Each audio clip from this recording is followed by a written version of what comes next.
जो कि बड़े नंबर में आएगा 8 नंबर में। तो क्वेश्चन है, यूक्लिड विभाजन प्रमेय का प्रयोग करके सिद्ध कीजिए कि किसी धनात्मक पूर्णांक का घन 9m 9m+1 9m+8 के रूप का होता है। ठीक है, घन करना है ना, तो इस रूप में लाना है। ठीक है, ये जो क्वेश्चन होगा वो यूक्लिड विभाजन से होगा, ये तो आपको पता है, इसने बोल भी रखा है। एंड बेटा 9 अगर लाना है, बी के स्थान पर आपको 9 दिख रहा होगा, ऐसे क्वेश्चन आपने प्रश्नावली 1.1 में किए हैं, है ना। और ये प्रश्नावली 1.1 का ही प्रश्न है। तो 9 अगर लाना है, तो अगर बी का 9 मान के चलते हैं हम, है ना, तो हमें लेने पड़ेंगे 9 केस, और 9 केस करते करते पूरा आधा घंटा ज़्यादा लग जाएगा। तो इससे अच्छा है कि हम थोड़ा दिमाग लगाया अपना। हम मान लेते हैं, माना b बराबर 3। ठीक है, क्योंकि मैं b को मैंने 3 क्यों माना, क्योंकि 3 का वर्ग करूंगा तो 9 आएगा, 9 का वर्ग करूंगा 27 आ जाएगा, तो 9 इसमें गुणज मुझे दिख जाएगा, उभयनिष्ठ आ जाएगा 9 यहाँ 27 में से। ठीक है, इसलिए मैंने b को 3 माना। अगर b 3 होगा तो r का मान क्या होगा, या तो 0 होगा, या 1 होगा, या फिर 2 होगा, 3 से कम ही होता है। और यहाँ लिख देंगे यूक्लिड यूक्लिड विभाजन एल्गोरिथम से। ठीक है, यूक्लिड विभाजन एल्गोरिथम से क्या होता है, वो होता है a बराबर BQ+R, ये होता है कि नहीं, सबको पता है। ठीक है, जहाँ पर R का जो मान होता है वो हमेशा B से छोटा होता है और 0 से बड़ा होता है। केस वन, यदि R हम क्या ले लें, 0 ले, तो क्या होगा, यहाँ हमें रखना है, तो A बराबर हो जाएगा, B तो 3 है, 3Q, और R की जगह पे हमने 0 रख दिया, तो A का मान हो जाएगा 3Q। ठीक है, A का मान कितना हो जाएगा, 3Q। सो देखो बेटा, प्रश्नानुसार अब हमें क्या करना है, घन करना है। अब हमें क्या करना है, दोनों तरफ घन करना है। ये देखो घन बोला गया उसने, यहाँ भी घन करेंगे और इधर भी घन करेंगे। ठीक है, जैसे हम घन करेंगे तो 3 तिया 9 तिया 27 हो जाएगा, 27 Q⁻3। तो यहाँ 9 उभयनिष्ठ है, 9 तिया 27 Q3। ठीक है, माना। देखो बेटा, इस वाले पार्ट को ना मैं क्या मान लेता हूँ, m मान लेता हूँ। क्या मान लेता हूँ, m। तो माना ये जो 3Q⁻3 है ना, इसको आपने m मान लेना है। तो क्या हो जाएगा, देखो बेटा, ये जो a³ है ये किस रूप में आ जाएगा, 9m रूप। ठीक है, 9m का रूप आएगा, यही तो मुझे दिखाना है। या तो 9m आएगा, या फिर 9m+1 आएगा, या फिर 9m+8 आएगा।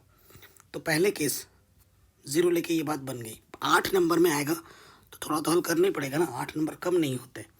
अब आ जाओ केस 2 में। केस 2 में यदि r का मान आप 1 ले, ठीक है, r का मान आप क्या लो, 1 लो। ओके, सो देखो बेटा क्या हो जाएगा, a बराबर 3Q, r की जगह आप 1 रख दिए। फिर से हमें क्या करना है, घन करना है, तो 3Q+1 इधर क्या हो गया बेटा, a+b⁻3, फॉर्मूला आपको पता ही है, आप जानते हैं ना बेटा, a+b⁻3 फॉर्मूला क्या होता है, a⁻3 b⁻3 3a² 3b² होता है। इस सूत्र में हम रख देंगे a⁻3, ठीक है, b⁻3 3a² b 3, ठीक है, फिर b² 3b² a। सो यहाँ से देखो 9 उभयनिष्ठ आ जाएगा, यहाँ से भी 9 उभयनिष्ठ आ जाएगा, और यहाँ से भी 9 उभयनिष्ठ आ जाएगा। 9 निकालो यहाँ से, तो ये आ जाएगा, यहाँ से अंदर बचेगा 27 होगा, 9 तिया 3 और यहाँ से 9 बाहर आ जाएगा, तो यहाँ बचेगा 3Q²। और यहाँ से 3 तिया 9 बाहर निकालोगे तो अंदर बचेगा सिर्फ Q। और 1/3 क्या होता है, 1। इस पूरे को ना m मान लेंगे, इस पूरे को हम m मान लेंगे, तो क्या हो जाएगा, देखो बेटा, ये आपका हो जाएगा ए क्यूब बराबर 9m+1। ठीक है, ये दूसरा समीकरण आ गया, दूसरा रूप। किस रूप में आ गया? 9m+1 के रूप में आ गया केस 2 में। अब आ जाओ केस 3 में, लास्ट केस है केस 3। यदि r का मान क्या ले लेंगे? 2, तो a बराबर क्या हो जाएगा? 3q, r की जगह पे 2 आ गया। फिर प्रश्नानुसार क्या बोला है? घन करो, दोनों तरफ घन करेंगे। 3q + 2 की घात 3, इसको खोल देते हैं। एक a क्यूब, a की घात 3, b की घात 3, 3 a² b + 3 b² a। ठीक है, कोई डाउट, कोई दिक्कत नहीं यहाँ तक? अब आगे थोड़ा हल करते हैं। यहाँ से देखो 9 बनिष्ठ आ जाएगा, यहाँ से 9 बनिष्ठ आ जाएगा, और यहाँ से भी 9 बनिष्ठ आ जाएगा। ठीक है, 9 बनिष्ठ निकालेंगे, यहाँ बचेगा 9, 9 3 27 ना, तो 3 क्यूब, और यहाँ से 9 बनिष्ठ निकालेंगे तो 3 क्यूब, सॉरी 3 दूनी 6 हो जाएगा, 6 की उसका 9 बाहर आ गया, 3 3 9 बाहर आ गया, 2 दूनी 4 क्यूब, और 2 की घात 3 कितना होता? 8। इस पूरे पद को हम क्या मान लेंगे? m। इसको हमने m मान लिया। ठीक है, तो ये हो जाएगा 9m+8 का रूप। ठीक, तो समीकरण 1 से, समीकरण 2 से और समीकरण 3 से यह स्पष्ट है कि, ठीक है, ये लिखना है लास्ट में। समीकरण 1 2 3 से यह स्पष्ट है कि यहाँ से किसी धनात्मक पूर्णांक का घन 9m, 9m+1, 9m+8 के रूप का होता है। ये आपको लास्ट में लिख देना है। ठीक है, तो ये क्वेश्चन आ सकता है 8 नंबर में। अगला क्वेश्चन है, लैम्डा का मान ज्ञात कीजिए जिसके लिए समीकरण युग्म एक अद्वितीय हल है, कोई हल नहीं है, अपरिमित रूप से अनेक हल है। तीनों कंडीशन में लैम्डा के मान आपको बताने हैं। काफ़ी शानदार क्वेश्चन है, 8 नंबर में पूछा गया है। तो देखो बेटा, समीकरण में ये आपका पहला समीकरण आपको दे रखा है, ये वाला, और ये आपको दूसरा समीकरण दे रखा है ना। तो यहाँ लिखेंगे, यहाँ पर, यहाँ देखो बेटा, a1 क्या है? x का गुणज 2, b1 क्या है? y का गुणज 3, और c1 क्या? प्लस का 4 इधर के माइनस का 4 हो जाएगा। ठीक है, कुछ भी होता है उठा के इस तरफ लाना होता है। a2 क्या है? x का गुणज k + 2, b2 क्या है? y का गुणज 6, एंड c2 क्या है? ये प्लस का है, इधर आके क्या हो जाएगा बेटा? माइनस का हो जाएगा। ये आपका c2 है। पहली स्थिति पे आ जाते हैं, क्या बोला है? अद्वितीय हल। अद्वितीय हल के लिए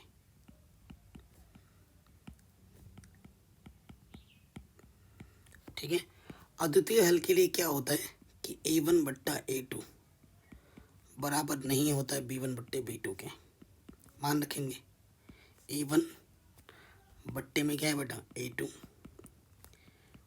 b1 बट्टे में b2, 3 कम 3, 3 दूनी 6, तिरछे गुणा करोगे k + 2, 1 कम k + 2, और 2 दूनी 4, प्लस का 2 उधर जाके माइनस का 2 हो जाएगा। तो k का मान 2 नहीं हो सकता। ठीक, कोई दिक्कत नहीं। अब आ जाओ इसके सेकंड वाले पार्ट में। ठीक, सेकंड वाले पार्ट में आ जाओ। सेकंड वाले पार्ट में क्या बोला है? कोई हल नहीं। कोई हल नहीं मतलब समांतर की कंडीशन है। समांतर की कंडीशन लगा देंगे, वो होता है a1/a2 बराबर b1/b2 बराबर नहीं है c1/c2। सभी मानों को रखिए। a1/a2, b1/b2, c1/c2 के बराबर नहीं है। c1 क्या है? ये चीज़, और ये है c2, माइनस माइनस प्लस।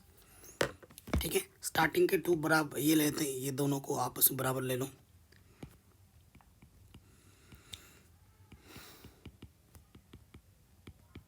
तीन एक कम 3, 3 दूनी 6, तिरछे गुणा करो k + 2, 1 कम k + 2, 2 दूनी 4,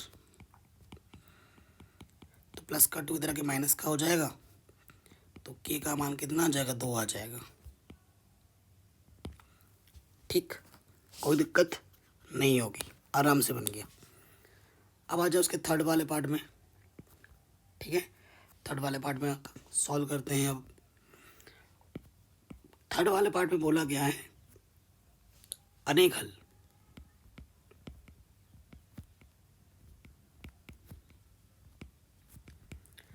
अनेक हल के लिए, ठीक है, तो अनेक हल के लिए क्या होता है ना, कंडीशन A1 बट्टा A2, B1 बट्टा B2 और C1 बट्टा C2 तीनों बराबर होते हैं। ठीक है, अब मानों को रखेंगे, A1 बट्टे में A2, B1 बट्टे में B2, C1 बट्टे में C2। तो स्टार्टिंग के दो बराबर ले लो, 3 एक कम 3 3 दूनी 6, 2 बट्टे के प्लस 2, 1 बट्टे 2, तिरछे गुणा करेंगे तो वही आ जाएगा के प्लस 2 बराबर 2 दूनी 4, तो के का मान आ जाएगा 2। ठीक, के का मान कितना आ गया, 2 आ गया। ये आ गया आपका आंसर। ठीक है, कोई दिक्कत कोई परेशानी नहीं होगी, तीनों पार्ट्स हमने आराम से हल कर लिए। अब आते हैं नेक्स्ट क्वेश्चन जो हर साल आता है, ये 8 नंबर में आएगा इस साल।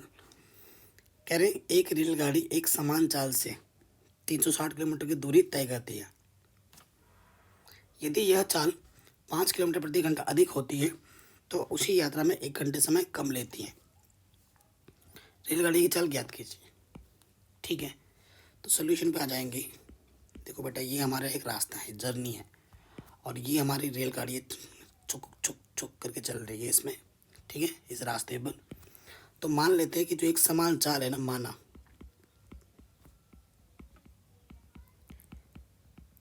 रेलगाड़ी की एक समान चाल,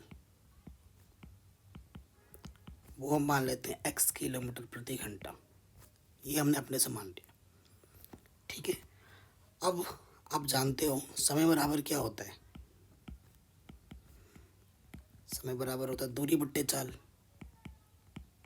है ना। प्रथम शर्तानुसार आ जाओ।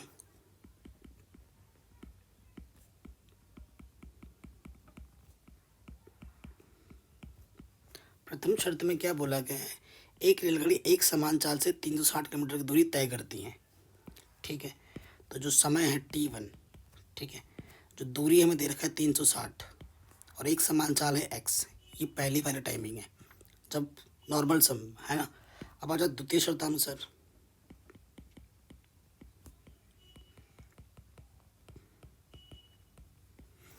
द्वितीय शर्त में ये बोल रहा है कि ये चाल 5 किलोमीटर प्रति घंटा अधिक हो जाती है। बट अगर स्पीड ज़्यादा होगी, है ना, तो आपको समय कम लगेगा, दूरी वही है, स्पीड आपको बढ़ा दी गई है 5 किलोमीटर प्रति घंटा। ठीक है, तो वो कितना समय कम लेती है, 1 घंटा समय कम लेती है। तो यहाँ मैं लिख दूंगा प्रश्नानुसार। ठीक है, प्रश्नानुसार क्या होगा, इसके पास समय ज़्यादा है और इसके पास समय, सॉरी, T1 के पास समय ज़्यादा है और T2 के पास समय कम है, क्योंकि T2 की स्पीड ज़्यादा है। यानी कि अगर T1 में से मैं T2 घटाऊँ तो समय का अंतर कितना होगा, 1 होगा प्रश्नानुसार। तो मैं मान रखता हूँ T1 का मान है 360 बट्टे में x, T2 का मान है 360 बट्टे में x प्लस 5 और इधर है 1। लॉस ऑफ आ जाएगा, नीचे गुणा कर दोगे इसके गुणा इसके साथ, तो ये हो जाएगा 360x प्लस 360 गुणा 5 और ये आ जाएगा 360x बराबर 1। प्लस का माइनस का घटा, ऊपर बचा, गुणा करेंगे 5 0 0, 5 छंग 30, हासिल लगा 3, 5 3 15 और 3 18, नीचे आ जाएगा एक्स स्क्वायर प्लस 5x और इधर है 1। तिरछे गुणा करो, x square plus 5x minus के 1800, ये द्विघात समीकरण बन जाएगा, प्रॉपरली हमने लिख दिया। ठीक, अब इस द्विघात समीकरण को हल करना है हमें, हमारा आंसर मिल जाएगा। ठीक है, तो थोड़ा हल करते हैं।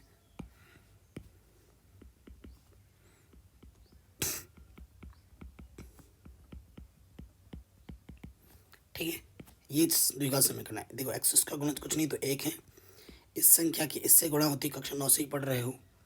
ऐसी दो संख्या लेनी है जिनको आप गुणा करें तो 1800 मिले, और अगर आपस में घटाएं तो 5 मिले। ठीक है, तो सोचो वो दो संख्या क्या होगी। तो सोचो, 2 नम 18, 0, 450। ठीक है, फिर 2 से काटो, 2 दूनी 4, 2 दूनी 4, 2 पंजे 10, 5 से कटेगा, 5 चौके 20, 5 पचे 25, 5 नम 45, 3 तिया 9, 3 एक कम 3। जब आपके मन में कुछ भी ना है तो ऐसे गुणनखंड बनाते हैं, और अब जोड़ा बना के देखो। ठीक, कभी कभी तो डायरेक्ट आ जाता है, कभी कभी नहीं आता है। 5 तिया 15, 15 तिया 45, 5 दूनी 10, 10 दूनी 20, 20 दूनी 40, तो 45 और 40, 45 और 40 की गुणा करोगे तो 1800 आएगा, और आपस में इनको घटाओगे तो 5 आ जाएगा। ठीक है, तो वो दो संख्याएं होंगी कितनी, 45 और 40। घटाना है, 45 में से 40 एक्स घटा दो। ठीक है, यहाँ से एक जोड़ा बना, यहाँ से एक जोड़ा बना। कहीं पे कोई डाउट या दिक्कत हो बेटा वीडियो को एक बार दोबारा देखें। यहाँ से एक्स कॉमन आ जाएगा, एक्स स्क्वायर से एक्स बाहर है तो एक्स बचेगा, और यहाँ से 45, यहाँ से 40 ओवर निश्चित जाएगा, चूँकि ब्रैकेट के बाहर नेगेटिव है तो अंदर का चिन्ह बदल जाएगा, नेगेटिव का पॉजिटिव हो जाएगा, और ये भी 45 बार जाएगा। ये चीज़ और ये चीज़ सेम टू सेम है, तो जो 2 बार होती है उसे हम एक बार लिखते हैं गुणनखंड बनाने के लिए, और जो आपने उभयनिष्ठ निकाला है उसको दूसरे वाले ब्रैकेट में डाल देते हैं। ठीक है, अब देखो बेटा, हम क्या करना, इसको एक बार 0 मानना होता है। x प्लस 45 को 0 मानोगे तो x का मान आ जाएगा प्लस का, उधर जाके माइनस का। अब ये अमान्य है, क्यों, क्योंकि स्पीड कभी माइनस में नहीं होती। अब यही बचा है, यदि x माइनस 40 बराबर 0, तो माइनस का 40 इधर आके हो जाएगा प्लस का 40, तो ये सही आंसर है। ठीक है, तो यानी कि रेलगाड़ी की जो चाल होगी वो 40 किलोमीटर प्रति घंटा होगी। ये आपका आंसर आ जाएगा। 8 नंबर में मोस्ट इंपॉर्टेंट क्वेश्चन है। अगले प्रश्न में आ जाते हैं। त्रिभुज का क्वेश्चन पूछा गया है 8 नंबर में। ठीक, कह रहे किसी समबाहु त्रिभुज, त्रिभुज कैसा है, समबाहु है, ABC की भुजा BC पर एक बिंदु D इस प्रकार है कि BD BC का 1/3 है, तो सिद्ध करना है ये चीज। ठीक है, समबाहु त्रिभुज बना लेते हैं। अरे यार हाथ, ये एक त्रिभुज बना है समबाहु त्रिभुज। ठीक है, मान लेते हैं समबाहु त्रिभुज की जो भुजा है ना वो A है, ये A है, ये A है, ये A है। इसका नाम भी दे देते हैं, इसका नाम दे दिया मैंने ABC। BC पर एक बिंदु D इस प्रकार है। ठीक है, BC पर एक बिंदु D इस प्रकार है कि जो BD है, यहाँ से लेकर यहाँ तक की जो दूरी है ना, वो BC का इस पूरी दूरी का 1/3 है। ठीक है, पूरी दूरी का 1/3 है, यानी कि जो BD है वो BC का 1/3 है, यानी कि जो BD होगा वो A/3 होगा। ठीक है, मैं क्या करूँगा, मैं A से D को मिला दूँगा। ठीक, और फिर मैं क्या करूँगा, मैंने जो रचना की है वो A से D पर मैंने A से BC पर मैंने लंब डाल दिया। ठीक है, हमें क्या डाल दिया, लंब। लंब वाला कॉन्सेप्ट मेरे मन में क्यों आया, यहाँ पर स्क्वायर है, देखो बेटा यहाँ पर स्क्वायर है, यहाँ पर स्क्वायर है। स्क्वायर तभी आता है, स्क्वायर स्क्वायर सब जगह दिखे तो सोच लेना कि पाइथागोरस प्रमेय लगे के ही क्वेश्चन सॉल्व होगा। तो मैंने यहाँ पे लंब डाला तो यहाँ 90 अंश, यहाँ 90 अंश बनेगा। ठीक है, BC पे मैंने लंब डाला, ये रचना में आपने काम किया है। तो रचना में आपने क्या किया है कि आपने AE लंब डाला है BC पर। ठीक है, और समबाहु त्रिभुज में किसी भुजा से अगर हम लंब डालते हैं ना, तो बेटा ये जो EC जितना होगा वही BE होगा। इसलिए जो BE है वो EC के बराबर है। ठीक है, वो EC के बराबर है, और बराबर है, कुल दूरी कितनी है, A है, तो BE क्या और EC क्या हो जाएगा, A का आधा हो जाएगा। ठीक है, जहाँ ज़रूरत पड़ेगी हम इसका इस्तेमाल करेंगे, ज़रूरत पड़ेगी अभी हमें ज़रूरत पड़ेगी तभी हम ये सब कर रहे हैं। ठीक है, कोई दिक्कत कोई परेशानी यहाँ तक तो नहीं होगी। अब ए डी ये है आपका ए डी स्क्वायर, और फिर आपका क्या है ए बी ये है। अच्छा जी, ओके, अभी हमने लंब डाला है ना ए ई, इसकी भी मुझे ज़रूरत पड़ेगी तो मैं ए ई निकाल लेता हूँ। ठीक है, ए ई कैसे निकलेगा, देखो ए ई निकलेगा इस त्रिभुज से, ये एक समकोण त्रिभुज है, इससे पाइथागोरस प्रमेय लगा देंगे तो लिखेंगे त्रिभुज ए ई सी में क्या हो जाएगा, पाइथागोरस प्रमेय लगा देंगे, कर्ण का वर्ग 90 अंश के सामने वाली भुजा कर्ण होती है, ए सी का वर्ग किसके बराबर हो जाएगा, ए सी का वर्ग प्लस ए ई का वर्ग। मान रखेंगे ए सी हमारे पास है ए, ई सी हमारे पास है ए बट्टा 2 इसका वर्ग, और ए ई हमें निकालना है। ये प्लस का इधर के क्या हो जाएगा, माइनस का 2 का वर्ग हो जाएगा 4, लॉस रुपा 4 आ जाएगा, 4a स्क्वायर माइनस ए स्क्वायर। ठीक है, इधर से आ जाएगा 3a square upon 4a square, वर्गमूल ले लो तो ए ई आपका हो जाएगा 3 का तो √3 होगा, ए स्क्वायर का ए बाहर आ जाएगा और 4 का वर्गमूल 2, तो ए ई आपको मिल जाएगा √3a/2। ठीक, अब उसी तरीके से आपको ये डी ई भी चाहिए होगा, ये छोटी सी दूरी है ना, ये भी आपको चाहिए होगा, ये निकाल लो। डी ई किसके बराबर होगा बेटा, डी ई बराबर होगा B E minus B D. देखो बेटा, अगर आपको डी ई निकालना है तो आपको बी ई में से इतना घटा देना है, तो फिर इतना बच जाएगा, वही तो चाहिए। तो देखो बच्चों, बी ई अपन के पास कितना था, a/2, और बी डी हमारे पास कितना है, a/3। हल कर लो, 2 3 6, 3a, यहाँ से आ जाएगा 2a, तो यह आ जाएगा a/6, तो डी ई का मान आ गया a/6। कोई दिक्कत कोई परेशानी नहीं होगी। अब टेंशन मत लो, अब क्वेश्चन हो गया, इतना काम अगर आपने समझ लिया है ना तो बस आपका काम बस होने ही वाला है। आपको क्या चाहिए प्रूफ में, आपको प्रूफ में चाहिए A D square A D. देखो ये ए डी यहाँ दिख रहे हैं, तो ये वाला समकोण त्रिभुज मुझे लेना पड़ेगा, तो यहाँ लिखूँगा अब त्रिभुज ए ई डी में पाइथागोरस प्रमेय से। देखो बेटे 90 अंश के सामने वाली भुजा क्या होती है, कर्ण, तो ए डी का स्क्वायर हो जाएगा ए ई का स्क्वायर प्लस डी ई का स्क्वायर। ठीक, अब मैं क्या करूँगा, मान रखूँगा। देखो बच्चों, ए ई का मान मेरे पास कितना है बच्चों, ए ई का मान ए ई ये है √3 a/2 स्क्वायर, फिर डी ई का मान क्या है, a/6 स्क्वायर। स्क्वायर करो, √ हट जाएगा, a स्क्वायर बट्टे में 4, और ये हो जाएगा a स्क्वायर बट्टे में 6 छंग 36। ठीक है, लॉस रुपा आ जाएगा 36, 4 9 36, 9 3 27 ए स्क्वायर, 36 एकम 36 1 ए स्क्वायर, तो ये हो जाएगा 28 ए स्क्वायर बट्टे में 36। ठीक है, तो ये हो जाएगा 7 चौको 28, नहीं 4 9 36, 4 7 28, समान संख्या से ऊपर नीचे काट दिया, तो यहाँ ए डी स्क्वायर है, यहाँ आ गया 7a स्क्वायर बट्टे में 9। ठीक है, तिरछे गुणा कर दोगे 9a स्क्वायर बराबर 7a स्क्वायर, यहाँ तक तो किसी को कोई दिक्कत होगी नहीं। देखो 9a स्क्वायर प्रूफ करना तो बाईं तरफ वो तो आ चुका है, 7a स्क्वायर आ रहा है।